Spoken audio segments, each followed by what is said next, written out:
Bonjour, je suis Sylvestre Delmotte, je suis agronome et consultant notamment pour le projet Agriclimat. Je vais aujourd'hui vous présenter les émissions de gaz à effet de serre en production porcine, une présentation que j'ai préparée avec mes collègues Pierre-Luc Lisotte et Sarah Delille. Nous avons deux objectifs pour cette présentation.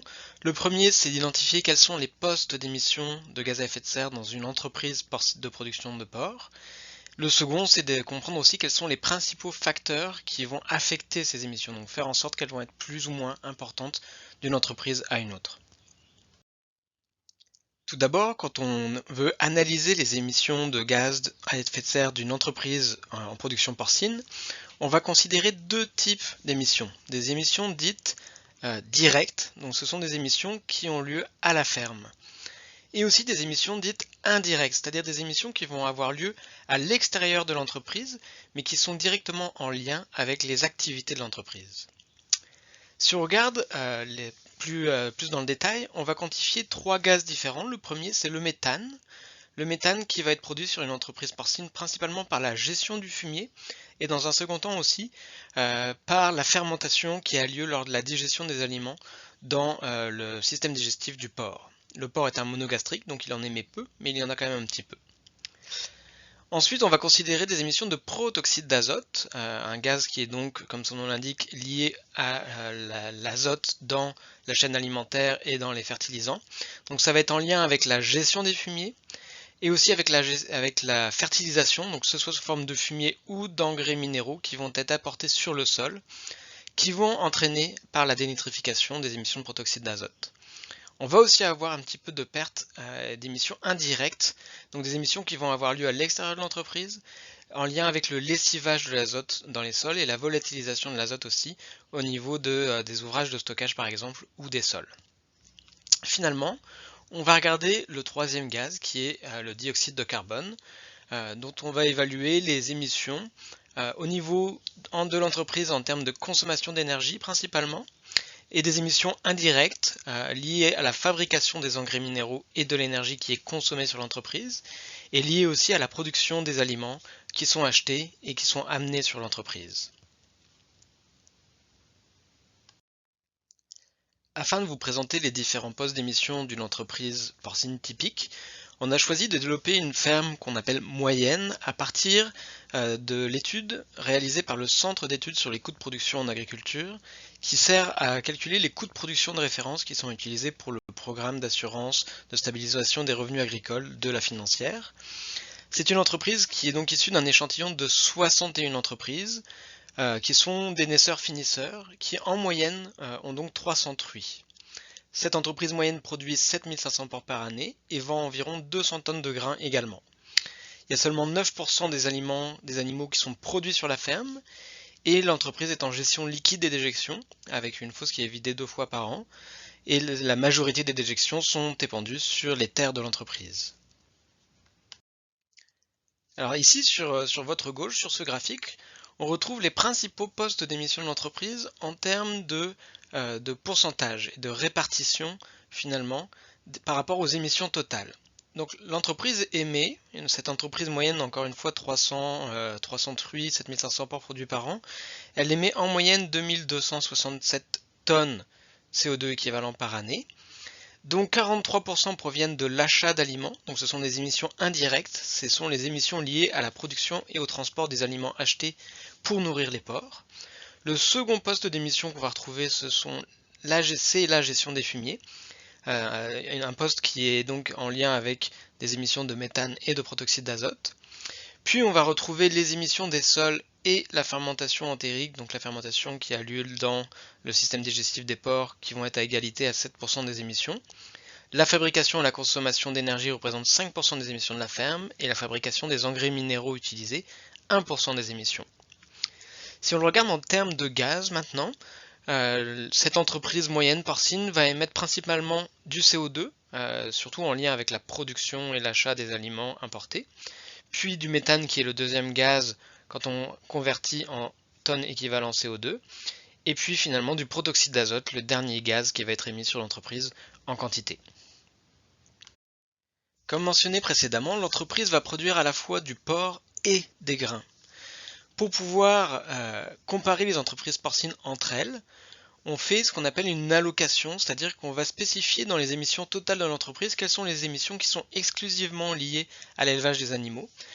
Et on va allouer ces émissions-là, on va dire que ces émissions-là sont directement en lien avec la production porcine, donc on va les ramener quand on va calculer par kilo de porc carcasse, ces émissions vont être 100% pour les porcs.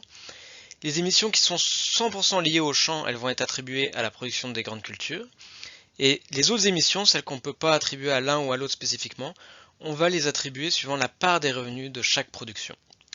Ce qui fait qu'au final, pour notre ferme moyenne porcine québécoise, nous avons estimé, avec le calculateur de gaz à effet de serre du projet AgriClimat, qu'on émettait 2,92 kg équivalent CO2 par kilo de porc carcasse. Pour la suite, je vous propose maintenant de faire une analyse un petit peu plus détaillée par poste d'émission pour comprendre qu'est-ce qui se cache derrière. Donc on va commencer par l'achat d'aliments. Notre entreprise porcine moyenne va donc avoir un premier poste d'émission qui est la production et le transport des aliments qui sont achetés. Sur l'entreprise, on va acheter par exemple du maïs grain, des tourteaux de soya, des minéraux, de la moulée. Et chacun de ces intrants-là a entraîné des émissions de gaz à effet de serre lors de leur production et de leur transport, essentiellement des émissions qui vont avoir lieu à l'extérieur de l'entreprise agricole, mais qu'on va comptabiliser dans les émissions liées à la production d'un kilo de porc.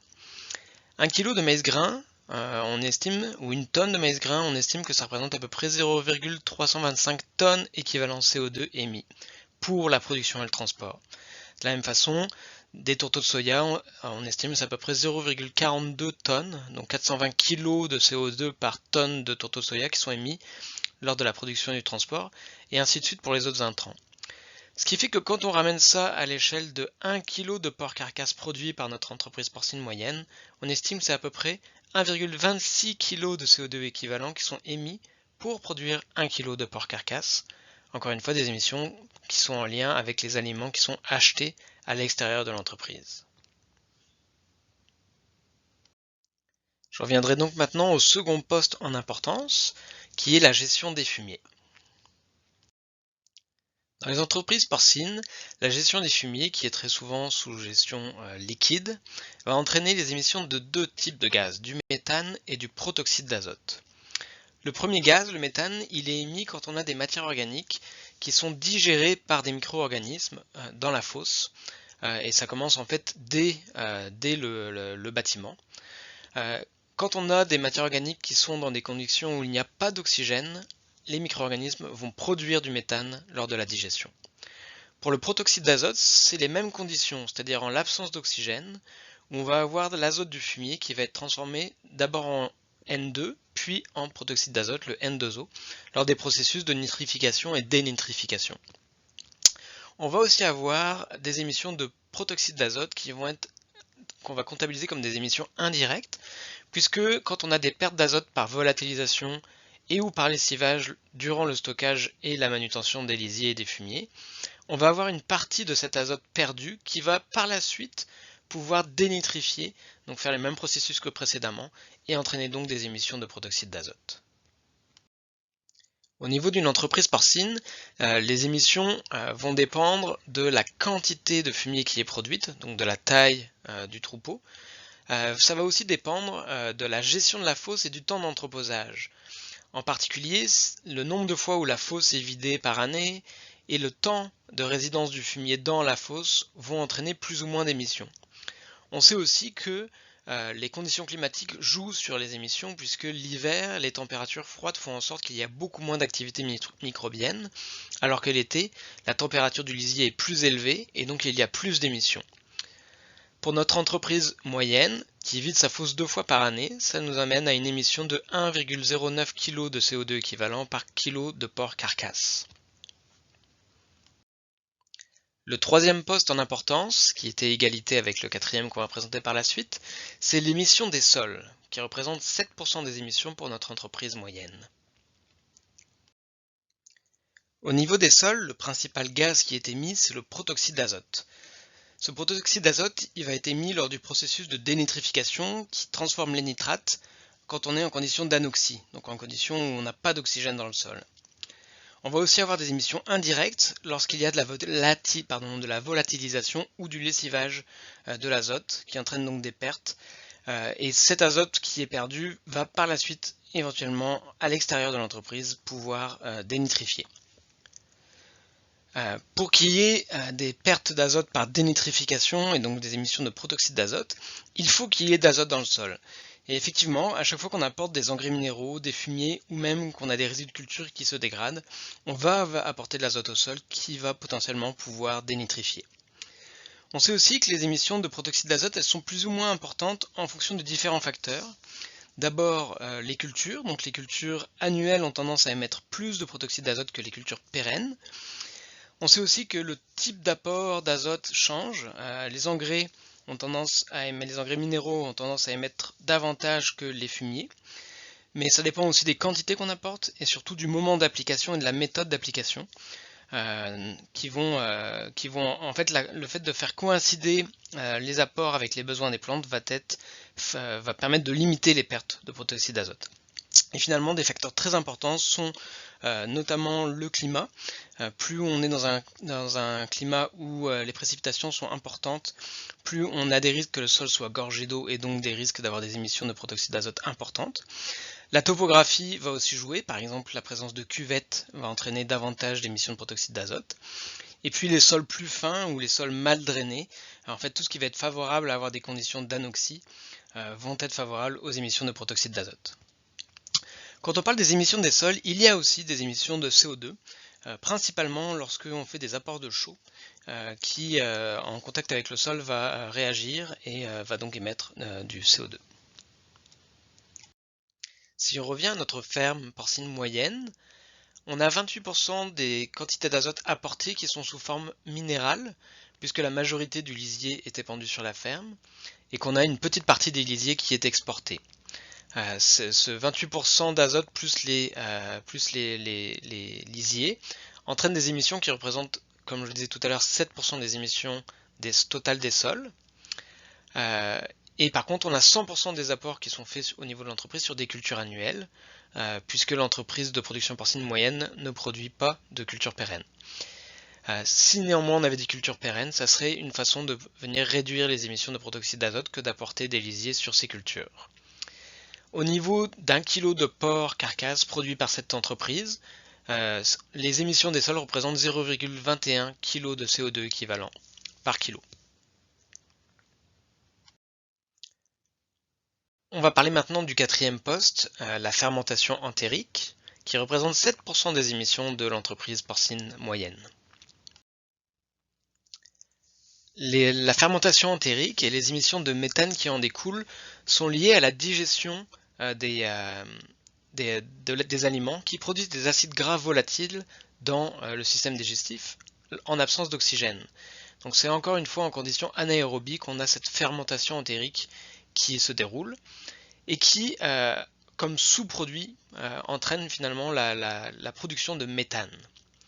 Chez les porcs, les émissions sont relativement faibles puisque le porc est un monogastrique, donc n'a qu'un seul estomac, ce qui fait en sorte que on estime que c'est à peu près 1,5 kg de méthane par an par animal.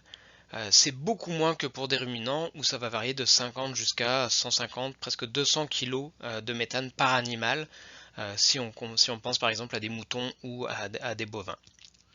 Quand on ramène ça à des kilos de porc, on parle d'une émission de 0,21 kg de CO2 équivalent par kilo de porc carcasse pour notre ferme moyenne. Notre cinquième poste, en ordre d'importance, c'est la fabrication et la consommation d'énergie qui représente 5% des émissions de notre entreprise porcine moyenne. L'utilisation de l'énergie sur une entreprise porcine entraîne des émissions à deux niveaux. D'abord des émissions qui sont liées à l'extraction, à la production, donc le raffinement, au transport et à la combustion des carburants et gaz. Souvent dans une entreprise porcine, on va utiliser du diesel, de l'essence, éventuellement aussi du propane ou du gaz naturel pour le chauffage. On va aussi avoir éventuellement des émissions liées à l'électricité. Au Québec, c'est proche de zéro puisque la majorité de l'énergie est issue de l'hydroélectricité et de la production éolienne. mais dans d'autres provinces, par exemple du Canada, la situation pourrait être différente. On estime que 1 litre de diesel entraîne des émissions d'à peu près 3,2 kg équivalent CO2, alors qu'un litre de propane, on parle de 2,2 kg équivalent CO2. Et si on regarde à l'échelle d'1 kg de porc carcasse pour notre ferme moyenne, les émissions liées à la fabrication et la consommation d'énergie représentent 0,13 kg de CO2 équivalent. Finalement, notre dernier poste d'émission est lié à la fabrication des engrais minéraux qui sont appliqués sur les champs de l'entreprise porcine. Ce poste représente 1% des émissions totales de l'entreprise, donc c'est un petit poste. La fabrication des engrais entraîne des émissions de gaz à effet de serre. D'abord, quand on parle des engrais azotés, parce que dans le processus de fabrication, on a l'utilisation de gaz naturel pour la synthèse de l'ammoniac. Pour les engrais d'origine fossile ou minérale, comme la potasse ou le phosphore, c'est l'extraction des matières premières, leur broyage, leur transport qui entraîne des émissions. Pour l'azote, on considère que 1 kg d'azote, c'est environ un peu plus de 3 kg équivalent CO2 liés à la fabrication et au transport. Pour le phosphore, on parle de 1,8 kg équivalent CO2, alors que pour le potassium, on parle de 1,3 kg équivalent CO2. Pour conclure cette présentation, vous avez pu voir que les différents postes d'émissions présents sur une entreprise porcine représentent des pourcentages plus ou moins importants des émissions totales, mais qu'on n'a pas un seul poste qui représente la majorité des émissions, et qu'il est donc important, si on veut réduire les émissions, de se focaliser sur les différents postes d'émissions de l'entreprise et puis de pouvoir connaître quel pourcentage des émissions y représentent. Évidemment, d'une entreprise à l'autre, on a des pourcentages qui varient. Ce que je vous ai présenté aujourd'hui, c'est les émissions d'une entreprise porcine moyenne, mais il est vraiment important de faire le bilan de l'entreprise que vous accompagnez pour pouvoir proposer des pistes de réduction. Néanmoins, il y a quelques pistes qui peuvent s'avérer intéressantes dans beaucoup de situations. La production de l'alimentation, surtout si on est capable d'obtenir des rendements, des cultures qui sont intéressants au champ. L'amélioration de l'efficacité alimentaire, la réduction du gaspillage alimentaire vont être aussi très pertinents pour venir réduire les émissions liées à la production de l'alimentation, mais aussi les émissions liées au fumier si on a moins notamment d'azote qui sont rejetés par les animaux. La gestion des fumiers peut aussi amener à des réductions intéressantes, et finalement la gestion de la fertilisation azotée des cultures est aussi une piste pour réduire les émissions de gaz à effet de serre au niveau des champs. Les pistes que je viens de vous présenter vont être développées davantage dans d'autres supports de la formation. Je vous remercie de votre attention et je voudrais remercier aussi ma collègue Jennifer pour sa relecture attentive de la présentation.